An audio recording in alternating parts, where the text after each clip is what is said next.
Belakangan ini, hampir di setiap daerah di wilayah Provinsi Kepulauan Riau, setiap tahunnya menyelenggarakan Lomba Perahu Jong,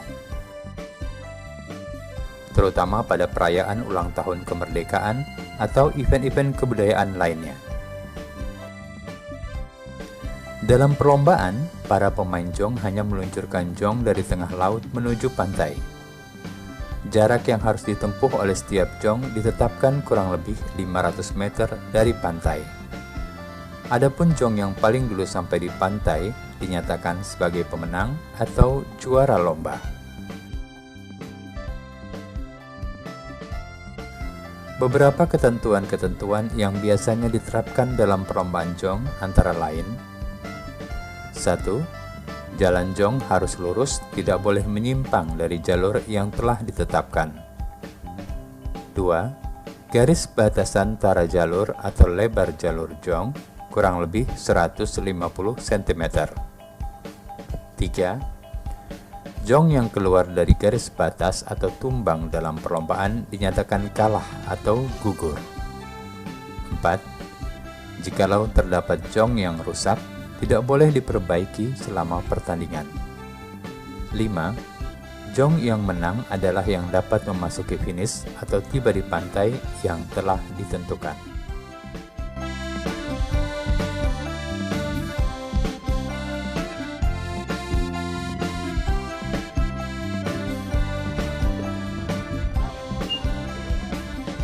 Kalau perlombaan ini melihat eventnya atau besar kecil. Kalau misalnya event-event kecil, itu kan dia tidak ada panitia. Kalau event besar seperti Tanjung Pinang buat, itu ada panitia, 3 kategori panitia: panitia laut, start, finish, panitia di bangku, di meja gitu.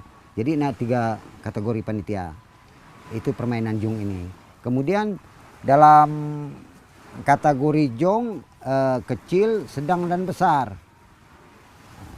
Itu saja yang dipermainkan. Kemudian melihat keadaan angin, siklon alam, sepertinya angin selatan itu tidak ada hujan, anginnya merata, kemudian airnya stabil, tidak seperti musim-musim lainnya. Itu diadakan untuk permain jong. Jadi diperlombakan pada hari-hari yang tertentu seperti hari-hari besar, ya 17 Agustus contohnya. Umum itu 17 Agustus, kemudian yang dimain itu untuk latihan-latihan aja orang, gitu. Memang ada peraturan, misalnya dalam jong kategori sedang lah kita katakan, itu 100 buah. 100 buah itu biasanya dimain itu 10 kali lepas. Diambil 1, 2, 3, itu untuk babak penyelisihan.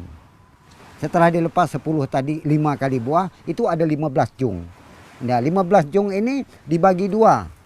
1 diambil 1, 2, 3 lagi, dan 1 finalnya diambil 1, 2, 3, 4. Arti kata mengambil juara 1 dan harapan 1 juara 4 tadi. Itulah permainannya. Karena jong ini ada yang berminat, ada yang banyak yang berminat jong ini, minta buat souvenir itu sekecil mungkin supaya mereka dapat dan dibuka-buka supaya mereka dapat dibawa keluar. Ini permintaan orang-orang luar untuk jong ini. Dan kategori yang sedang atau yang kecil itu yang bisa dipermainkan ada juga. Seperti orang-orang dari Malaysia, Singapura itu beli di sini juga, diambil itu jong itu. Nah, dibeli ya. Nah. Sementara karena permintaan kayu pulai yang dibuat gitu. Itu kalau seandainya orang meminta dengan cara kayu lain selain dari pulai, itu boleh, tidak ada masalah yang namanya jong. Sehingga karakter jong budayanya tidak berubah. Budaya Melayu, Kepulauan Riau khususnya gitu.